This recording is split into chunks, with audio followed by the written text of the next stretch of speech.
John Saining tua. Dunia pada pertengahan tahun 2025, sebuah periode yang ditandai dengan ketidakpastian dan gejolak di berbagai penjuru. Kita menyaksikan lanskap global yang kompleks, di mana berbagai krisis saling terkait dan memengaruhi satu sama lain. Berada di tengah krisis global yang dampaknya terasa di setiap benua. Berita utama dipenuhi dengan laporan tentang konflik, ketegangan ekonomi, dan tantangan kemanusiaan yang mendesak. Dengan perang Ukraina menjadi pusat perhatian. Konflik ini bukan hanya tragedi bagi rakyat Ukraina, tetapi juga menjadi titik fokus bagi dinamika kekuatan global. Konflik ini telah melibatkan kekuatan besar dunia, secara langsung maupun tidak langsung, menguji aliansi dan memicu perdebatan tentang peran masing-masing negara dalam menjaga perdamaian dan keamanan internasional. Terutama Amerika Serikat dan Rusia, dua negara adidaya dengan sejarah panjang persaingan dan kerjasama yang kompleks, yang kini berada di titik terendah hubungan sejak Perang Dingin. Kepercayaan antara kedua negara telah terkikis, dan komunikasi menjadi semakin sulit. Ketegangan meluas ke ranah ekonomi, dengan sanksi dan pembalasan perdagangan menjadi senjata utama dalam perang kata-kata dan tindakan. Siber, di mana serangan dan pertahanan digital menjadi bagian tak terpisahkan dari konflik modern. Dan diplomatik, dengan saluran komunikasi yang tersumbat dan upaya mediasi yang seringkali menemui jalan buntu. Dengan sanksi saling dijatuhkan yang semakin memperburuk situasi ekonomi global dan membebani rakyat biasa. Dalam situasi genting ini, di mana risiko eskalasi semakin meningkat, dialog menjadi satu-satunya harapan yang tersisa untuk meredakan konflik dan mencegah fitnah yang lebih besar. Rencana pertemuan antara Menteri Luar Negeri AS dan Rusia, sebuah inisiatif yang penuh dengan tantangan dan harapan, di Kuala Lumpur pun menjadi sorotan dunia, sebagai upaya untuk menjembatani perbedaan dan mencari titik temu. Pertemuan ini bukan sekadar rutinitas diplomatik, tetapi sebuah kesempatan krusial untuk mengubah arah hubungan yang tegang dan membangun kembali kepercayaan. Melainkan barometer masa depan perdamaian atau konflik, yang akan menentukan lintasan hubungan internasional untuk tahun-tahun mendatang. Di AS, pemerintahan Trump membawa pendekatan baru terhadap Rusia, yang ditandai dengan campuran antara diplomasi dan tekanan. Sementara Putin di Rusia terus memperkuat posisinya, dengan mempertahankan sikap tegas dan membela kepentingan nasionalnya. Semua faktor ini, perang yang berkecamuk, hubungan yang membeku, perubahan kebijakan yang tak terduga, dan dinamika politik domestik yang kompleks, membentuk latar pertemuan penting ini. Sebuah momen yang syarat dengan harapan dan kekhawatiran. Dunia menanti dengan napas tertahan, berharap pertemuan ini bisa membuka jalan menuju stabilitas, mengurangi ketegangan, dan menciptakan peluang untuk kerjasama yang lebih baik. Nasib jutaan orang yang terkena dampak konflik dan tatanan global yang rapuh dipertaruhkan di meja perundingan Kuala Lumpur, di mana kata-kata dan tindakan akan memiliki konsekuensi yang luas dan mendalam. Di jantung Kuala Lumpur, sebuah kota yang dinamis dan strategis di Asia Tenggara, dua tokoh utama dari panggung politik global bertemu. Pertemuan ini bukan sekadar kebetulan, melainkan sebuah momen penting yang menarik perhatian dunia. Yang pertama, Marco Rubio dari Amerika Serikat. Seorang tokoh yang dikenal karena pandangan konservatifnya dan perannya dalam kebijakan luar negeri AS. Dan yang kedua, Sergei Lavrov dari Rusia.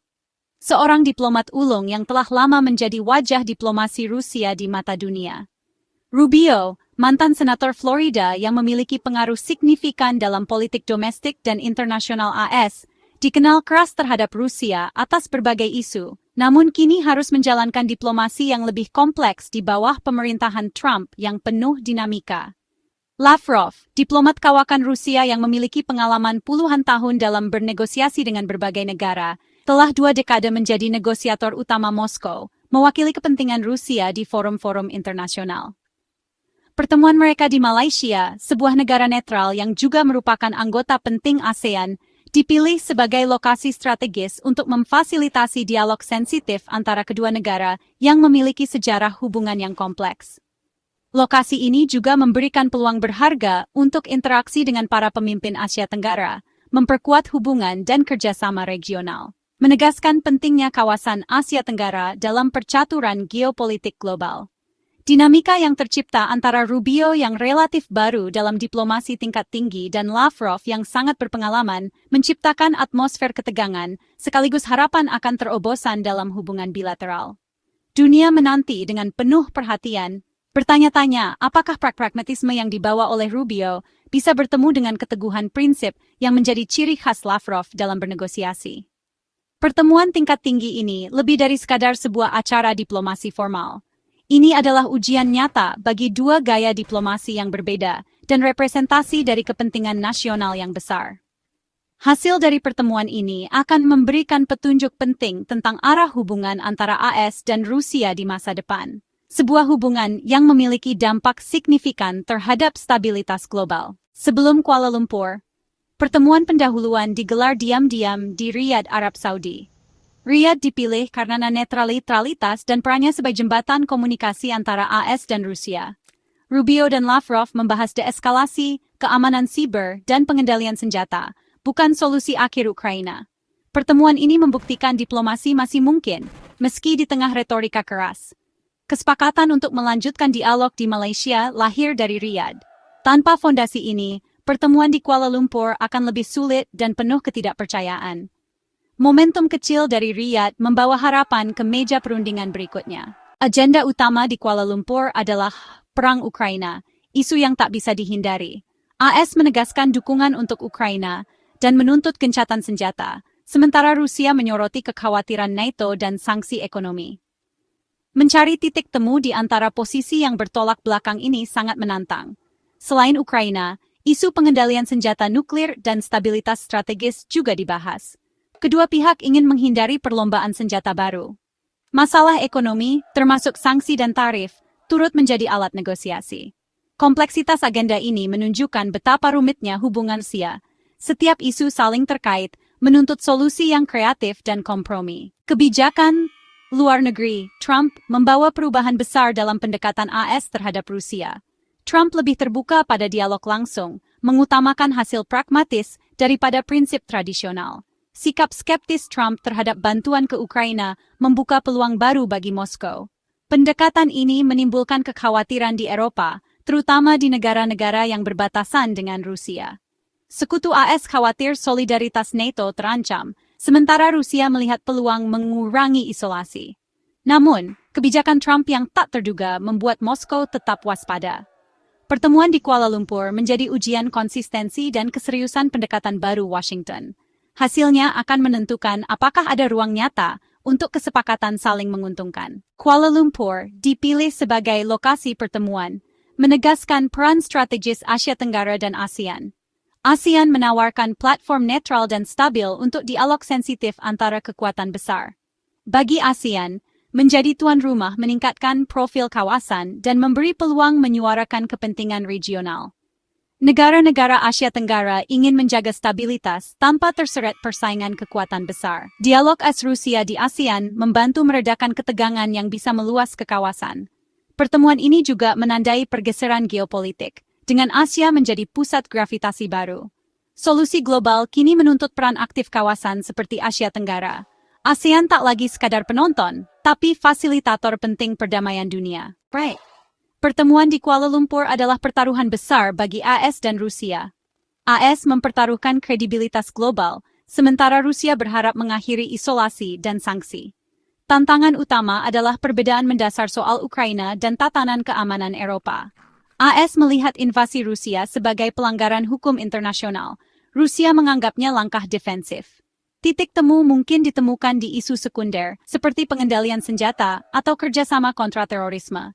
Kemajuan kecil bisa membangun kepercayaan dan membuka jalan negosiasi lebih substansial.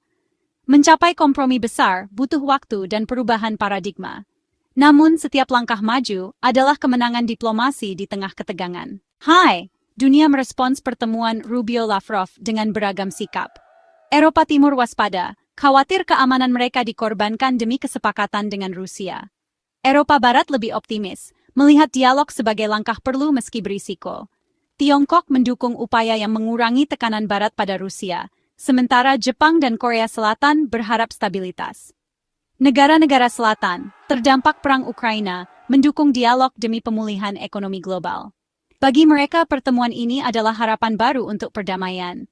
Dunia berkembang ingin kekuatan besar menyelesaikan perbedaan secara damai.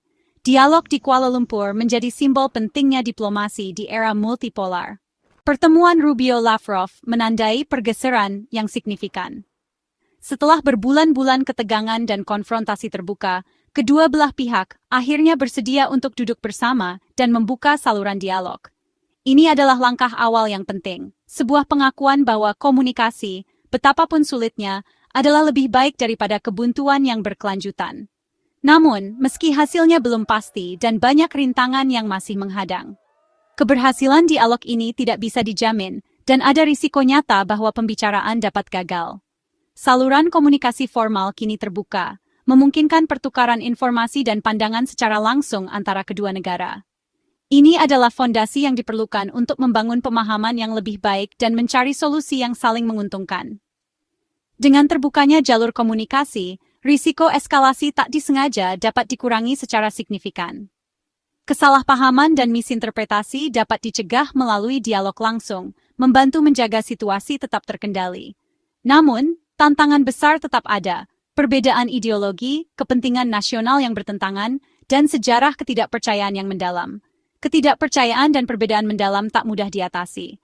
Dibutuhkan waktu, kesabaran, dan kemauan untuk mendengarkan dan memahami perspektif pihak lain.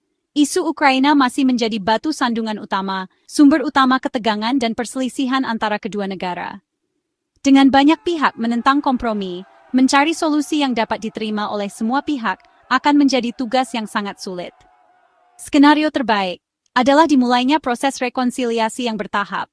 Dimulainya negosiasi terstruktur dan langkah-langkah membangun kepercayaan yang mengarah pada normalisasi hubungan dan kerjasama di berbagai bidang. Skenario terburuk adalah kegagalan total dalam dialog, jalan buntu yang memperkuat kelompok garis keras di kedua belah pihak, dan meningkatkan risiko konflik yang lebih besar. Masa depan perdamaian dunia dan stabilitas global bergantung pada tindak lanjut setelah pertemuan ini, dan kemampuan kedua belah pihak untuk mengatasi perbedaan mereka secara damai.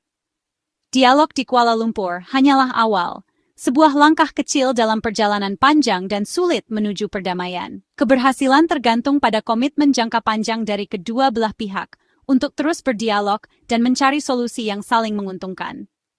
Diplomasi harus terus diupayakan, dengan ketekunan dan kesabaran, karena alternatifnya adalah konflik yang tak terbayangkan, dengan konsekuensi yang menghancurkan bagi semua pihak yang terlibat. Dunia menanti, dengan harapan dan kecemasan, berharap para pemimpin memilih jalan damai dan bijaksana demi masa depan yang lebih baik bagi semua.